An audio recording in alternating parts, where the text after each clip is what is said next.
Israeli strikes knocked out all of the Iran S-300 air defence system. जी हाँ, यकीन नहीं हुआ, एक बार फिर से सुन लीजिए।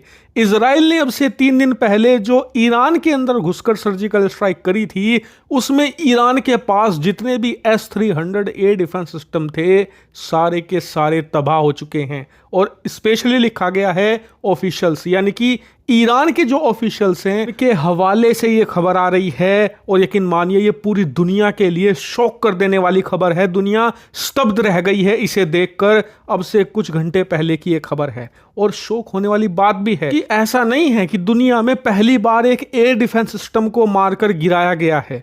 शौक होने वाली बात यह है कि जब इजरायली लड़ाकू विमानों का सामना हुआ S-300 से, तो सारे S-300 मारे गए और उसके मुकाबले एक भी S-300 किसी एक सिंगल इजरायली लड़ाकू विमान को डिटेक्ट नहीं कर पाया। मारकर गिराने को तो छोड़ ही दो, आप डिटेक्ट तक नहीं कर पाया। यह कारनामा संभव कैसे हुआ? दरअसल ये सब कुछ किया है इजराइल के F-35 लड़ाकू विमानों ने, जो कि स्टेल्थ टेक्नोलॉजी के साथ आते हैं। और इनकी स्टेल्थ कैपेबिलिटी ये साबित हुई है युद्ध के मैदान में कि ये ना सिर्फ ईरान के अंदर घुसे, बल्कि एक एक करके जितने भी ईरान के S-300 या बाकी एयर डिफेंस सिस्टम थे उन्हें तबाह किया। जिसके बाद बाकी के इजरायली लड़ाकू विमान आराम से घुस गए ईरान में, राजधानी तेहरान में पहुंचे और जो इनके सुप्रीम लीडर हैं, जो तानाशाह हैं ईरान के, उनके घर पर बमबारी करके वापस लौट गए। यकीन मानिए, ये नुकसान इतना ज्यादा बड़ा है कि 2 दिन तो ईरान को सिर्फ इस सदमे से उबरने में लगे हैं।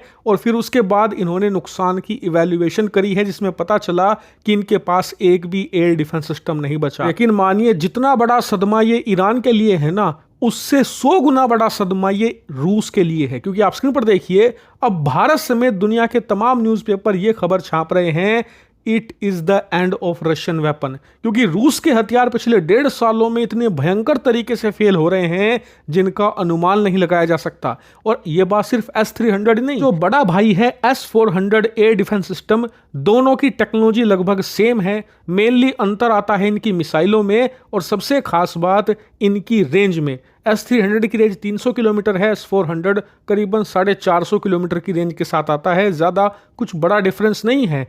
S-400 के भी धागे खोलकर रख दिए हैं यूक्रेन युद्ध में।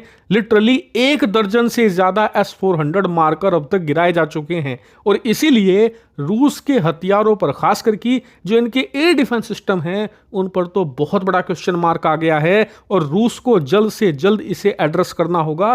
खासकर की रूस का जो दावा था कि हमारे S-300 S-400 अमेरिका के F-35 को रोक सकते हैं, पकड़ सकते हैं, मारकर गिरा भी सकते हैं, वो दावा तो पूरी तरीके से नेस्तो नाबूद हो चुका है, झूठा साबित हो चुका है। मुझे पता है आप में से कई लोग जो रूस को पसंद करते हैं वो इस खबर को बिल्कुल भी यकीन नहीं करेंगे। तो आपको बता दूं, रूस ने भी इस बात को एक्नॉलेज कर लिया है कि हमारे S-300 ईरान में मारे जा चुके हैं। इसीलिए ईरान को कंपनसेट करने के लिए रिपोर्ट्स आ रही हैं कि वो अब ईरान को S-400 के कुछ सिस्टम प्रोवाइड करा सकता है ताकि वो किसी तरीके से सुरक्षा कर सके।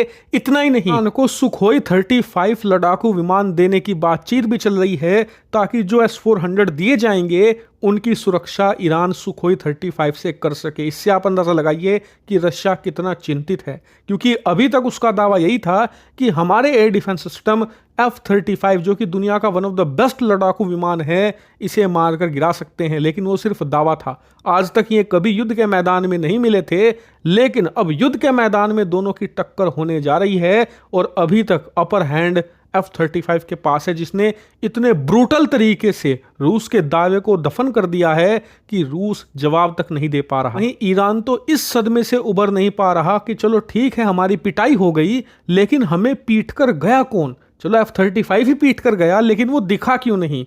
पूरी की पूरी ईरानी सेना इसी सदमे में है। और आने वाले समय में बताया जा रहा है कि इस सफलता के बाद इजराइल और बड़े लेवल पर F-35 से कार्रवाई करेगा, क्योंकि उसे पता चल चुका है कि ईरान के पास F-35 का कोई भी तोड़ नहीं है। और आने वाले समय में F-35 की कार्रवाइयां आपको ईरान के अंदर ज्यादा संख्या में दिखेंगी।